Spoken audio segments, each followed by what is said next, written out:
Apple plans to double its retail stores in China over the next 2 years, but at the same time, the company is slipping in China's smartphone market. According to research from IDC, Samsung moved to the #1 spot last year, tripling sales in China, while Apple trailed in 6th place with just 7.9% market share. Joining me now is Kai-Fu Lee, Chairman and CEO of Innovation Works, an incubator for Chinese tech startups. Kai-Fu made his mark first at Apple in the 1990s, then at Microsoft's China Research Division, and finally as founding president of Google China. Kai-Fu, thank you so much for joining us today. It's great to have you here on Bloomberg West. I want to ask you first about Apple, because it certainly does seem like Apple is under threat in China. How much of a threat is Apple facing, and why would you say this is happening? Well, thank you, Emily. I think actually Apple has a phenomenal brand in China, so I'm generally bullish about Apple's future if it gets the execution right. Apple's brand is phenomenal. It demands a premium. It's the gift to give, and people, from kids to adults, love to have it, and they'll pay more money for it. Now, at the same time, Apple is now so large locally, they need to really have a unified presence in order to deal with the government, with public crisis, such as the recent apology. And Apple is one of the few companies that doesn't have a head of China that's able to really communicate with the public and the government and very quickly get over the crisis, which is a commonplace for multinationals in China. And its retail stores, I'm glad to see it's doubling, but I think it should have doubled years ago. So I think if it gets the execution act together, there is a huge demand for the products. You know, at the same time, Tim Cook has been to China personally a number of times. One of the top things on his list is getting an official deal with China Mobile. Why do you think that's taking so long? Do you think it's because they don't have a China head? I think it's somewhat related. I mean, the real core reason, of course, is you have two giants that are not used to making compromises, China Mobile and Apple. I think it's unlikely China Mobile will make compromises, so Apple will need to have a more flexible policy, which we've seen through its basically unprecedented apology with a rather small issue of warranty recently. I think it shows Apple's willing to be flexible, but if it had a head of China that is well connected in the government space, I think it could accelerate matters. How much could a cheaper iPhone help Apple stave off the threat? How much more attractive will this be to China's budget buyers? And obviously, it's critical for some of the app makers that you incubate at Innovation Works. I'm actually not a huge fan of the belief that a cheaper iPhone will really change things, for the simple reason that Android phones are getting so cheap in China. When you buy a phone in China, unlike in the U.S., you don't really have much subsidy to speak of. So you're really paying the retail price for the phone. And even a cheaper iPhone, the rumored price would be near $300. A cheap Android phone could be had for about $100 to $150 now. So for the truly budget-conscious people, it's really still not competitive. So I think Apple will continue to really demand a premium based on its brand. And I'm more bullish, actually, about the high end. I do think having a low-end iPhone will help, but it's really not a panacea. Now, regarding the question about Innovation Works and the companies we fund, we are a venture capital firm and early-stage incubator that helps applications developed for the mobile market. We have applications on the Android as well as on iPhone. And we're finding that the Android volume is growing rapidly, faster than iPhone. However, the iPhone apps monetize better. That is, the iPhone users have a better paying behavior. So it makes sense for a lot of our applications to focus simultaneously on Android and on iPhone.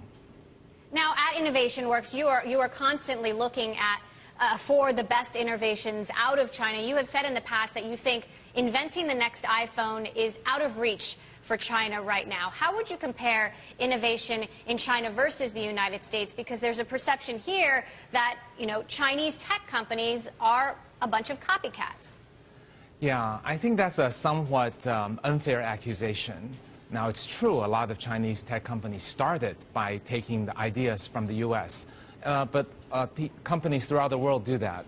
And when you think about truly U.S. breakthrough, paradigm shift innovators, it really is, you're really talking about Apple, Google, and there are very few in that ranks. Okay, I think it's hard for China to have an Apple or a Google, but I do think it's possible for China to have a next generation company that's maybe a mini Microsoft or a mini Facebook or an Instagram. I separate these types of companies as strong execution companies, companies that can really figure out user needs, develop an initial product, and based on feedback, iterate and execute quickly. So the types of companies that have done well, both the large ones like Baidu, Tencent, Alibaba, the smaller ones, some of the ones we funded, such as Papa, Wendojia, and some of the other companies that are quickly growing and getting a lot of users, are really in that category of the so-called lean startup. That is, you get going, execute quickly, and iterate. So I'm a big believer that the integrated, iterative type of innovation has and will continue to prosper in China. I think they do sometimes take ideas from US, China, and add their own ideas and roll it up together. Perhaps a very good example is Tencent's WeChat, which is now 400 million users after just 2 years. And if you look at it, it's not an iPhone, Google type of breakthrough. Integrates lots of ideas from US, China, and has some innovations, but it executed so quickly and leveraging the size of the market in China. And that's what makes us very bullish about these types of iterative types of innovations that will continue to happen in China and in the States. Back with us now is Kai-Fu Lee, Chairman and CEO of Innovation Works, an incubator for Chinese technology startups. Kai-Fu led China's Google operations, in addition to working at Apple and Microsoft, and was recently named one of Time's 100 most influential people. So, Kai-Fu, I want to talk a little bit more about innovation and censorship. You have 30 million followers on your Sina Weibo account, which is the equivalent of Twitter, and yet your account was at one point blocked recently. Twitter remains blocked, Facebook remains blocked in China. Can true innovation happen in China if censorship continues at its current rate? I think censorship is more an issue of freedom of expression, so I don't necessarily associate it with a suppression of innovation. Smart companies can build products that users need, and there are so many user needs in light of the mobile connectivity right now. So at Innovation Works, we are very focused on leveraging the one single unique aspect in China, which is that the mobile market is going to be 2 or 3 times larger than the US mobile market, while the labor force, the cost of hiring engineers, only 1/4. So you can imagine the opportunity we have for an entrepreneur to come up with an idea, build it for 1/4 the cost, and have an addressable market that's 2 or 3 times larger. So for innovation, I think everything is blossoming. Now, when you talk about what happens when users can't see Facebook, Twitter, and all the greatest new innovations from Silicon Valley, I think that may have a long-term impact, which means there's not a platform for people to communicate and also to be using the most advanced technologies in the world. I think long-term that would be potentially an issue. But in the meantime, with 1/4 the cost and 2 or 3 times the market size, the innovation and entrepreneurial world is really blossoming. What's your outlook for the new regime, President Xi Jinping, Premier Li Keqiang, and their approach to censorship? Do you get any sense that they're going to be more open? Well, on the censorship issue, I think instead of comparing it with what's in the U.S., we might also compare it with what was in China 3 or 5 years ago. So before the onset of social media, the traditional media actually is a lot more restricting. So China has gone from almost a fully restricted journalistic environment to one that is quite, tremendously more open than it's ever been. You know, orders of magnitude, hundreds of times more open. So now people are still leveraging all that relative openness. So I think that's been a phenomenal growth that people need to recognize and anticipate that will do more good things for China. Now, for the new leaders, we're hearing a lot of positive signals about willingness to listen to criticism, about anti-corruption, about creating more rule of law. I think all the words are in the right words, and I hope we will soon see actions that match those words. And yet, what do you think is the likelihood that a Facebook, for example, will ever be unblocked in China or will be able to succeed in China in some way? I mean, I've talked to experts who have said it's never going to happen. Well, ever is a really long time, but in internet time, I think it's unrealistic to think that Facebook would be accessible in China anytime soon, which really implies that the Facebook's opportunities in China is going to be very, very limited, because even if Facebook could enter China at this stage, there are already very strong local equivalent products. Actually, not exactly equivalent, not copycats, but occupying the same space and really controlling the social chain that's the very essence of social networks. So I think for Facebook, the issue is kind of a missed opportunity. Maybe earlier there could have been some kind of joint venture or entry, but at this stage is really too late, even if it were permitted to enter. And yet, I find it interesting that Instagram is actually not blocked in China. Facebook, of course, owns Instagram now. Do you think that could be a loophole for Facebook to play a bigger role in China?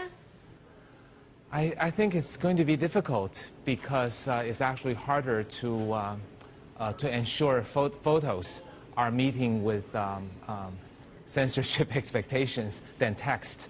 So my family is enjoying Instagram. I hope we can enjoy it a little bit longer. Kai-Fu, you know, I was in China at the time covering this whole development. I'd like to know from you, do you think Google will ever bring search back to China? Just a minor correction. I left actually a few months before Google pulled out. But regarding Google, I greatly respect the company for sticking with its values. But I really wish it had stayed. But as we can see through the impact of social media, technology can break down status quo, can inspire changes, and create positive effects.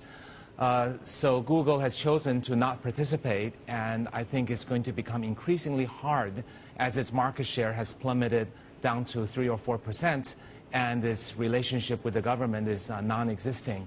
So I wouldn't anticipate that it would be able to return very easily. So over the long term, if Google doesn't bring search back to China, how damaging do you see this being to Google's business, given, you know, that China is a huge portion of the world's population?